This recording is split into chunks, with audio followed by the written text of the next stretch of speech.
করে না, যে জীবন ফিকির করে না, সেটা আবার কিসের জীবন?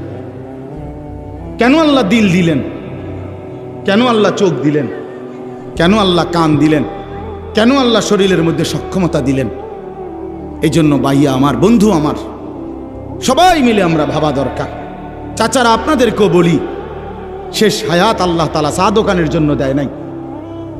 আপনার শেষ বয়স সারাদিন বইয়া বইয়া ফান খাওয়ানোর লেগে দেয় নাই। শেষ হায়াত আল্লাহ তাআলা বইয়া বইয়া বিড়ি খাওয়ানোর লেগে দেয় নাই। আপনি চা দোকানে বসে বসে বিড়ি খাবেন আর রঙিন টেলিভিশনে নর্তকীর ছবি দেখবেন। খোদার কসম, কবরের প্রথম ঘন্টাতে আপনি টের পাবেন আল্লাহর আযাব কত ভয়ঙ্কর। আপনি টের পাবেন। হ্যাঁ হ্যাঁ, আপনি তো মস্কারি মনে করেন না। সুপারিশ, এটা মামুর বাড়ি না। হাউজে কাউসারের পানি এটি দোকানের পানির বোতল না, এইটা পানির বোতল না, বহুত দামি নিয়ামত। হ্যাঁ, হাউজে কাউসারের পানি এই পানির বোতল নাকি? তো আপনি এটা আপনি কইলেই তো দিয়ে লাগব। এইটাও তো এমনি দেয় না, এটাও তো কিনুন লাগে 15 টাকা দিয়ে। আর হাউজে কাউসারের এই দামি পানি রাসূলুল্লাহ সাল্লাল্লাহু আলাইহি সাল্লাম এমনি এমনি দিয়ে দিবে। আপনি বিড়ি খাইতে খাইতে হাউজে কাউসারের পানি খাই নেবেন। বাহ বাহ বাহ বাহ বাহ, ঘটনা কি তা? এটা এত সস্তা হয়ে গেল? হ্যাঁ, কি ঘটনাটা কি? আখেরাত এত সহজ মনে করলেন? আখেরাত এত কম দামি মনে করলেন? জান্নাত আপনি কি ছোট? জান্নাত কিটা আসলে? 2টা রুম আর একটা বাথরুম নাকি? 2টা রুম আর একটা বারিন্দা, এটা জান্নাত? তো আপনি কি মনে করছেন? এটা কি ভাবছেন? আল্লাহ আমাদেরকে মাফ করে দেন। এই জন্য চলেন, আমিও ভাবি, আপনিও ভাবেন, বয়স্ক বাবারাও ভাবেন, নওজোয়ান ছেলে তোমরাও ভাবো। আরেকবার ইনসাফের সাথে ভাবো ভাইয়া, জিন্দিগির আপাদ মস্তক, রাতের কি খবর, দিনের কি খবর, সকালের কি খবর, বিকালের খবর। 365 দিনে কোনো দিন ফজরের নামাজ পড়তে মন চায় না। আর এই কেমন জানোয়ার জিন্দিগি তুমি গঠন করছো? এ কেমন অমানুষের জিন্দিগি তুমি কাটাচ্ছ? মুসলমানের ঘরে তুমি কেমনে ঘুমাও? তোমার মতো দুশ্মন কেমনে ঘুমাও? 5 ওয়াক্ত নামাজ, 1 ওয়াক্ত নামাজ পড়তে চায় না। এ কেমন জিন্দিগি? মুসলমান 30 বছর কেমনে মিশা কথা কয়? 30 বছর একজন মুসলমান টানা কেমনে সুদ খায়? প্রতিদিন একজন মুসলমান ব্যবসায়ী ওজনে কেমনে কম দেয়? কি মুসলমান? একজন মুসলমানের ঘরে প্রত্যেক দিন কিভাবে টেলিভিশনে নাচ গান, উলঙ্গ ছবি, নাটক, সিনেমা প্রতিদিন চলবে, এটা মুসলমান? কোনোদিন মনে পড়বে না এটা গুনাহ? কথা বলেন না আমার। আপনার কি কোনোদিন মনে পড়তো না এটা কি?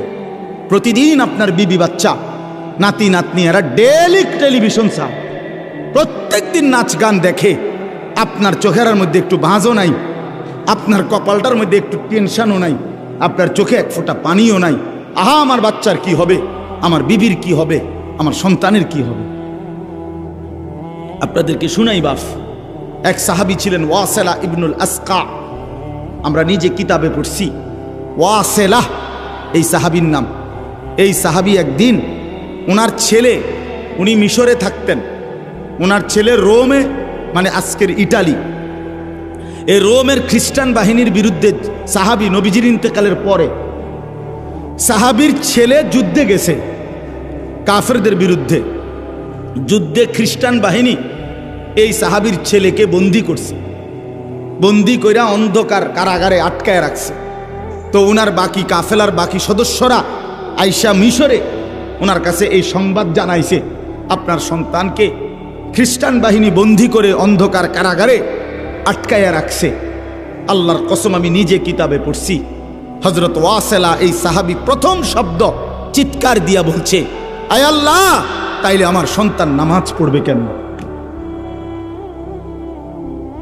অন্ধকার কারাগারে আমার সন্তানকে যে আটকায় রাখছে, ওই নামাজের ওয়াক্ত চিনবে কেমনে, আজান শুনবে কেমনে? ও তো আজান শুনবে না, ওইখানে ওয়াক্তও তো চিনবে না।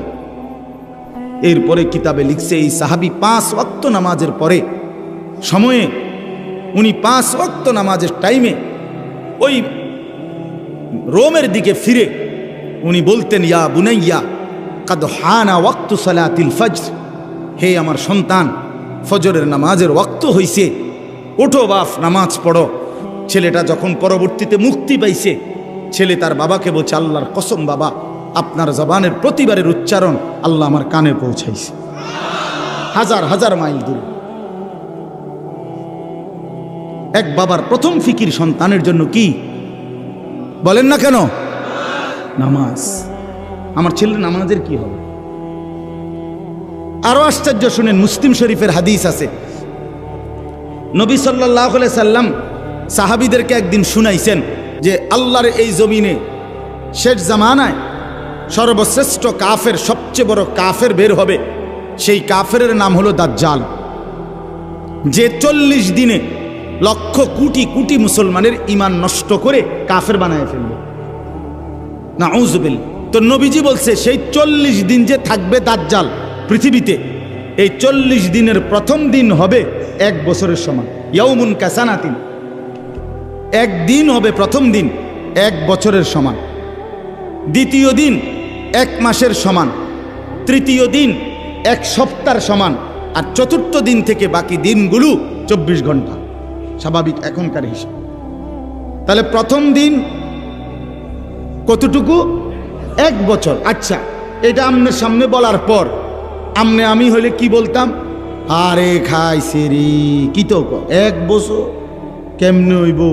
এত লম্বা টাইম হইব, দিন হইব কদ্দূর, রাত হইব কদ্দূর, হ্যাঁ সকাল থাকবো তাহলে কতক্ষণ? মনে করেন এই জাতীয় নানা রং সঙ্গের কথা আমরা বললাম হইলে এটার উপরে। কিন্তু আল্লাহ রসুল সাল্লাল্লাহু আলাইহি সাল্লাম এটা বলার পর খেয়াল করেন, সাহাবায়ে কেরাম শুনছে, যারা ওনাদের সামনে নবীজি বলছেন, সাহাবায়ে কেরাম প্রথম প্রশ্ন করছে নবীকে কথা শুই না, যে ইয়া রাসূলুল্লাহ, এই দাজ্জাল বের হলে একদিন যে 1 বছরের সমান হবে, আমাদের প্রশ্ন হলো সেই দিন আমরা কি 1 বছরের নামাজ পড়বো নাকি 1 দিনের নামাজ পড়ব? বুঝছেন ফিকির কথা আমার? বুঝছেন মানে ওনাদের চিন্তাটা প্রথম কিসের? নামাজ কি হবে আগে, এইটা কর, নামাজ পড়বো কেমনে? সুবহানাল্লাহ। এই হলো সাহাবায়ে কেরাম। আল্লাহ নবী সাল্লাল্লাহু আলাইহি সাল্লাম বলেন, তোমরা তখন 1 বছরের নামাজ হিসাব করে আদায় করবে, 1 দিনের নামাজ না।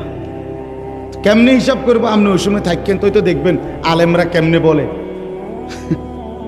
আমি অচিন্তার কি দরকার?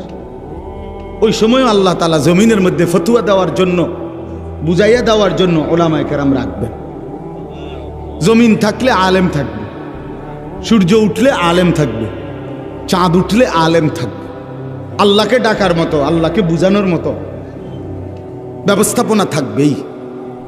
যেদিন উলামা থাকবে না, যেদিন আল্লাহর স্মরণ থাকবে না, আল্লাহর নাম থাকবে না, সেদিন আর সূর্য উঠবে না, চাঁদও উঠবে। এই জন্য আপনাদের কাছে আমি অনুরোধ করছি, আমার কথাটা আমি বিস্তারিত বুঝাই বলার এটা চেষ্টা করলাম। আমরা যদি আমাদের হায়াত কদর করি, জিন্দিগি কদর করা উচিত। এই যে প্রতিনিয়ত মাহফিল হয়, আমার বাপ মাকসাদ শুধুই কেবল একটা ওয়াজ হইছে, আরো 10 গ্রামে মাহফিল হয়, আমগো গ্রামেও একটা মাহফিল হইছে, এতটুকুই যেন উদ্দেশ্য না, বরং চলেন পরিবর্তন